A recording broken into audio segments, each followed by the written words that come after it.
Facebook মেসেঞ্জারের এই অপশনটা আমরা সবাই মনে মনে চেয়েছি অথবা চাই। ফেসবুক মেসেঞ্জারের এই নতুন অপশনটার কাজ কি, এই অপশনটা কিভাবে কাজ করে, চলুন আজকে আমি আপনাদের দেখিয়ে দেবো, শিখিয়ে দেবো। ভিডিওটাকে শেয়ার দিয়ে সবাইকে দেখার সুযোগ দেবেন। ইউটিউব থেকে দেখে থাকলে ইউটিউব চ্যানেলটাকে সাবস্ক্রাইব করে বেল বাটনটাকে অন করে দিবেন। অবশ্যই একটা লাইক দিতে ভুলবেন না।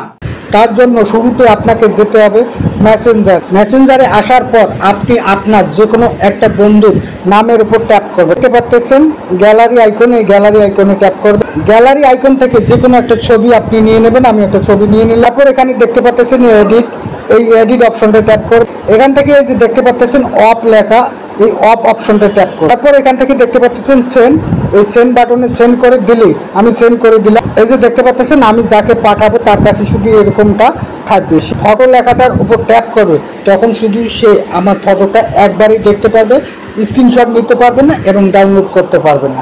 আপনি নিরাপদ থাকবেন, আপনার সমস্ত কিছু নিরাপদ থাকবে। আশা করি বুঝতে পেরেছেন। ভিডিওটাকে শেয়ার দিয়ে সবাইকে দেখার সুযোগ দেবেন। ইউটিউব থেকে দেখে থাকলে ইউটিউব চ্যানেলটাকে সাবস্ক্রাইব করে বেল বাটনটাকে অন করে দেবেন।